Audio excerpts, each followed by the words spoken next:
मान लीजिए कि एक धर्म है जो भगवान के विचार को ही चुनौती देता है, एक परंपरा जो कहती है कि मोक्ष का रास्ता डिवाइन इंटरवेंशन में नहीं बल्कि हमारे अपने दिलों और माइंड में है। तो चलिए तैयार हो जाइए, क्योंकि यही बात बौद्ध धर्म भी प्रस्तावित करता है और इसने सदियों से गंभीर विवाद भी खड़ा किया है। क्या बात है, आज हम एक ऐसी यात्रा पर निकल रहे हैं जो सबसे प्राचीन और सबसे विवादास्पद सवालों में से एक का जवाब खोजने की कोशिश कर रही है। क्यों बौद्ध लोग भगवान में विश्वास क्यों नहीं करते? अब इससे पहले कि हम आगे बढ़ें, मैं स्पष्ट कर दूं कि यह वीडियो किसी भी एजेंडे को थोपने या किसी की आस्था का अपमान करने के बारे में नहीं है।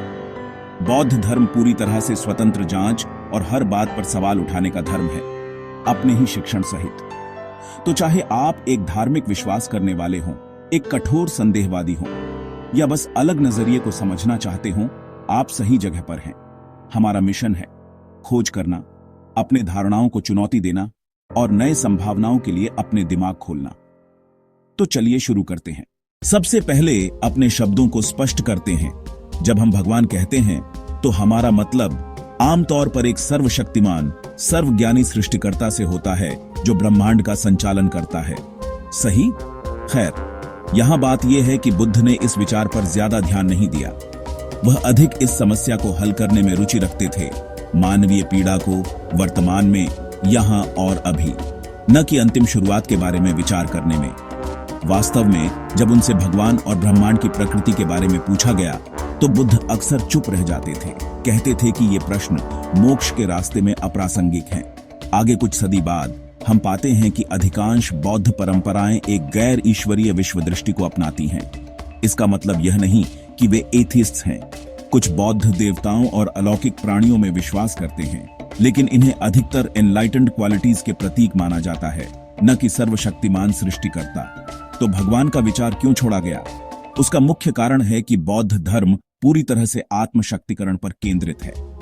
बुद्ध ने सिखाया कि हम सभी के अंदर वह अंतर्निहित बुद्धि और करुणा है जो हमें पीड़ा से मुक्त कर सकती है।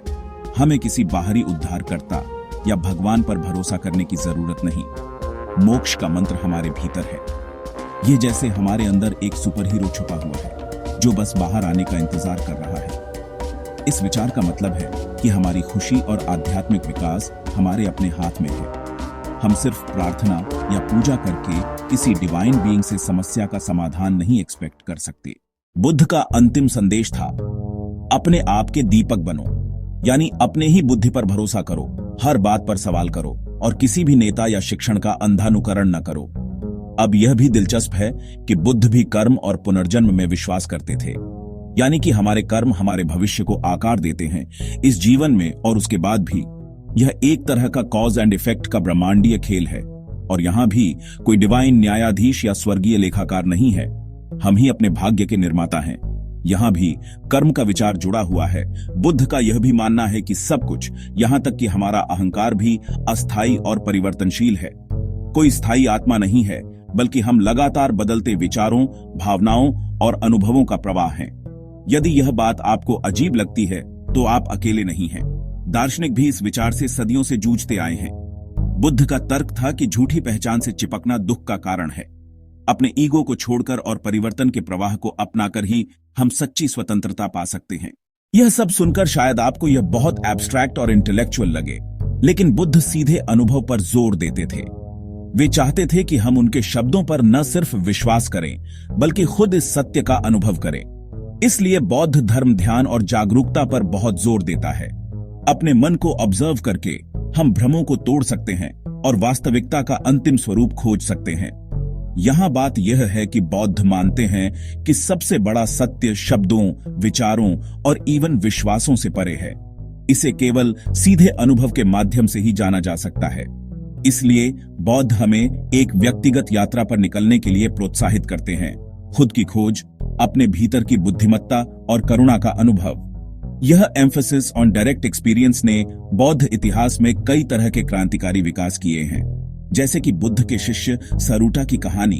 एक दिन एक वॉन्डरिंग एस्थेटिक ने कहा कि बौद्ध लोग भगवान में विश्वास नहीं करते, इसलिए तुम्हारा रास्ता अधूरा है।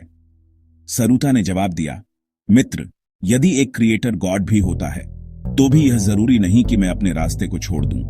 हम बुद्ध के शिक्षण का पालन करते हैं, क्योंकि हमने अपने अनुभव से जाना है कि ये हमें शांति और मोक्ष की ओर ले जाते हैं, न कि सिर्फ अंधभक्ति से। और फिर प्रसिद्ध बौद्ध ग्रंथ काला सुता में बुद्ध कहते हैं कि किसी भी बात पर ब्लाइंड फेथ मत करो, यहां तक कि अपने शिक्षाओं पर भी नहीं।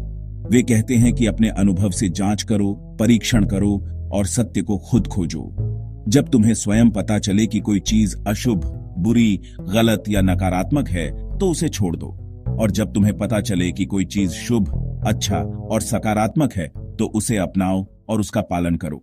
तो दोस्तों, आज हमने बहुत कुछ कवर किया। बौद्ध दृष्टिकोण भगवान के बारे में चर्चा कर सकता है, लेकिन यह हमें अपने विश्वासों पर सवाल उठाने, अपने अनुभव पर भरोसा करने और खुद की खोज करने के लिए प्रेरित करता है।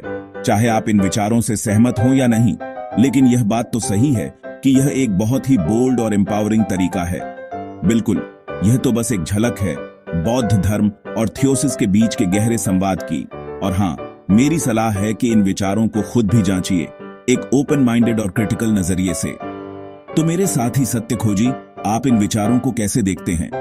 क्या ये आपको आकर्षित करते हैं, चुनौती देते हैं, या फिर आपको आजादी का अनुभव कराते हैं?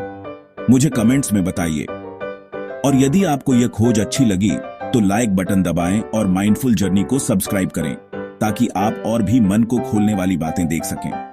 याद रखिए, अंतिम उत्तर किसी भी पवित्र ग्रंथ या यूट्यूब वीडियो में नहीं छिपा है। वे तो बस आपकी खुद की जागरूकता की गहराइयों में खोजे जाने का इंतजार कर रहे हैं। तो सवाल करना जारी रखें, अभ्यास करें और अपने ही बुद्धि की शक्ति पर भरोसा रखें। उत्सुक और करुणामय रहिए और मैं आपसे अगली यात्रा पर मिलूंगा।